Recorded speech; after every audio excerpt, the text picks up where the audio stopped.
తెలుగు రాష్ట్రాల్లో రాజకీయంగా ఆమె పేరు తెలియని వారు ఉండరు.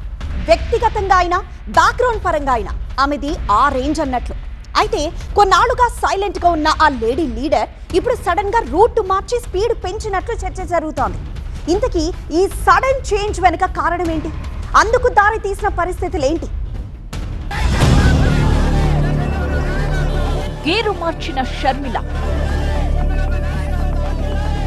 పార్టీ కోసమా, వ్యక్తిగతమా? క్యాడర్ సీరియస్ కావడంతోనే కళ్ళు తెరిచారా? పంథా మార్చి ప్రభుత్వంపై విమర్శలు. ఉమ్మడి రాష్ట్రంలో అయినా, ఇప్పుడు విభజిత తెలుగు రాష్ట్రాల్లో అయినా వైఎస్ షర్మిల పొలిటికల్ గా సెంటర్ ఆఫ్ అట్రాక్షన్ అయ్యారనడంలో ఎలాంటి సందేహమూ లేదు. అప్పుడెప్పుడో అన్న వదిలిన బాణం అంటూ కంబైన్డ్ ఏపీలో పాదయాత్ర చేసినా, ఆ తరువాత తెలంగాణలో వైఎస్ఆర్టీపీ అంటూ కొత్త పార్టీతో హడావిడి చేసిన, ఆ తరువాత నవ్యాంధ్రకు షిఫ్ట్ అయి ఏపీసీసీ చీఫ్ గా బాధ్యతలు చేపట్టినా అది ఆమెకే చెల్లింది. పెట్టిన పార్టీని కాంగ్రెస్ లో విలీనం చేసేసి ప్రస్తుతం ఆ పార్టీ ఏపీ బాధ్యతలు చూస్తున్న షర్మిల అనుకున్న స్థాయిలో మాత్రం ప్రభావం చూపలేకపోతున్నారన్న టాక్ ఉంది.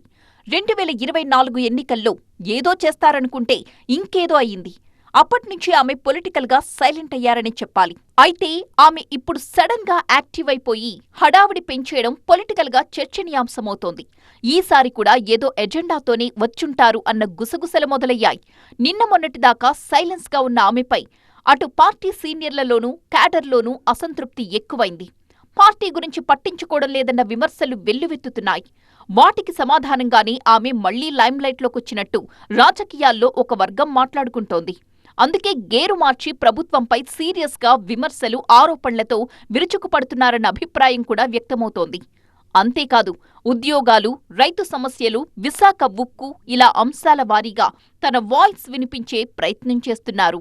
పార్టీ నేతలతో కలిసి ప్రతిరోజు ఏదో ఒక అంశాన్ని ఎత్తుకుని మీడియా ముందుకొస్తున్న షర్మిల అటు అధికార కూటమిపైన, ఇటు ప్రతిపక్ష వైసీపీ పైన విమర్శలు ఎక్కుపెడుతున్నారు. అయితే ఇందులో సొంత ఎజెండా మిక్స్ చేసుకునే వచ్చారన్న అభిప్రాయం కాంగ్రెస్ లో ఆమె అంటే గిట్టని వర్గం చెప్పుకుంటోంది.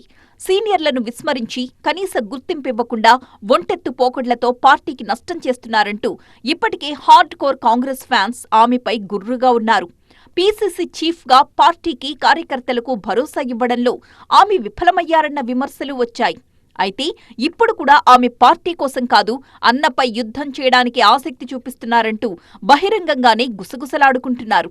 మరి వారి విమర్శలు తప్పని రుజువు చేయడానికి ఈ స్పీడ్ ని షర్మిల ఇలాగే కంటిన్యూ చేస్తారా, లేక షరా మామూలుగానే మళ్లీ సైలెంట్ అయిపోతారా అన్నదే ఇప్పుడు ఏపీ కాంగ్రెస్ లో, రాష్ట్ర రాజకీయాల్లో చర్చనీయాంశంగా మారింది.